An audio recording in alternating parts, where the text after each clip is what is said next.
good day guys, Mark here again and welcome back to my channel. If you're new to my channel, you love cars, motorcycles, DIYs, and anything under the sun, please consider subscribing and check out my playlist.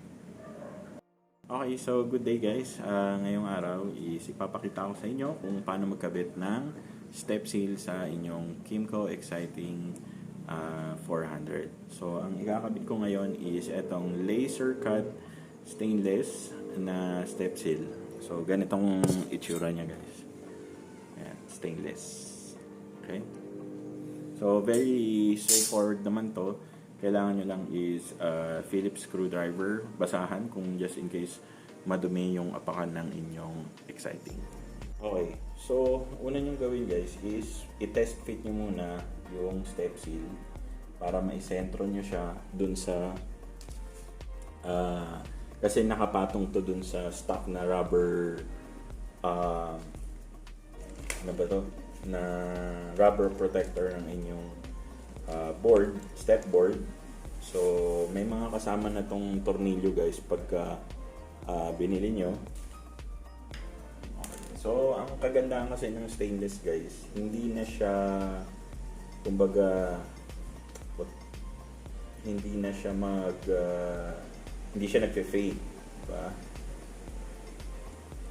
So, dali, magpapalit lang tayo ng screwdriver. Basag pala yung dulo. Okay, so ang gagawin nyo lang guys is ibubutas nyo ng directly yung mga screw. So eto naman guys, hindi siya aabot dun sa plastic part nung step board nyo. So ano lang to, dun lang talaga siya kakapit sa mismong rubber. So yung iba ginagawa, ginagamitan ng gypsum screw or yung wood screw, di ba? Na mas mahaba para tagos talaga. Imbang screw to? 2, 4, 6. So 7 screw to na kakagat doon sa mismong rubber matting. Yan. So may mga part din pala guys na tagos. Tatagos siya. So mamaya ko na siya ibabaon.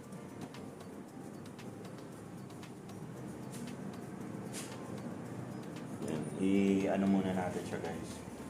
Ilusok muna natin siya sa lahat ng rubber part. So makakatulong din guys kung meron kayo yung mga handheld na drill. Yung may mga drill bit na maliliit. Yan. So pwede nyong butasan na lang muna.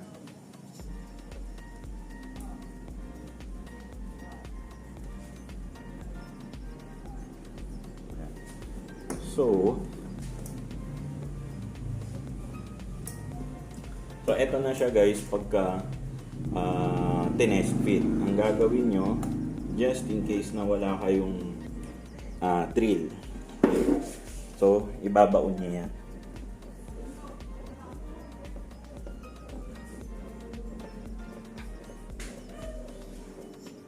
Yan, kagaya nyan. So kumbaga ipepersahin nyo lang ng konti, ididiin nyo lang.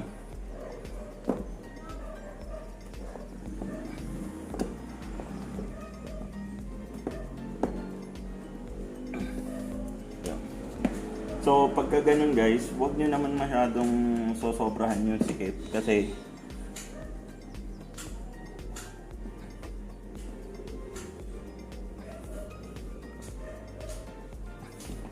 baka makalbo guys yung plastic part.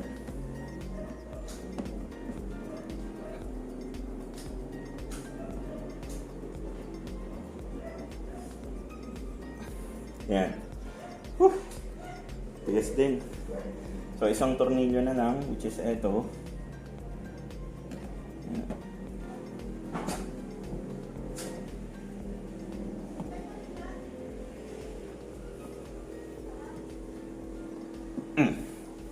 Okay. Ayan. yan na yung itsura niya, guys. Hindi na yan basta matatanggal. Yan. Okay. So, ito kasi, itong nasa dulong part, wala din naman siyang plastic na pagkakapitan. Yan.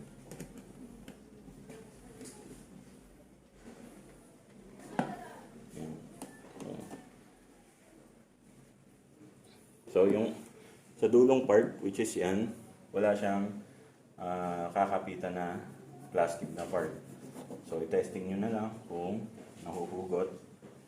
So, thankfully, hindi naman. Diba?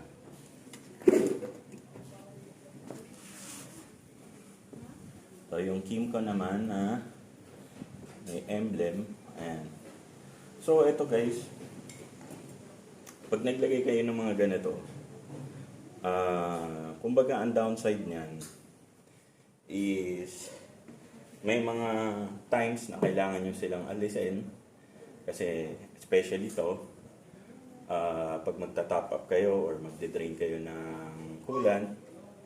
So yung filler, yung takip kasi ng filler nung ating overflow tank is nandito. So medyo hagip kasi. Kaya, yun, isa sa ano niya, isa sa downside.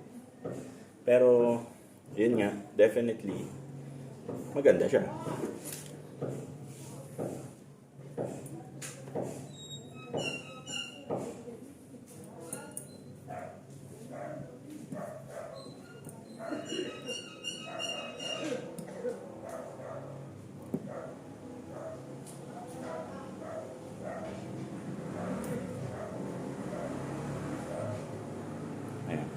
So, ito na guys yung kinakabit ko. Ayan. Yung part na yan. Okay, so tapos na tayo sa isang side guys. Ito. Ayan, yan yung itsura niya. I-repeat lang natin yung process sa kabilang side. Okay, so guys, tapos na both sides. And ito na yung ating finished product. Ayan. So, hindi na siya basta matatanggal. Okay, so eto na siya guys. Ayan. Diba? Poging-pogi.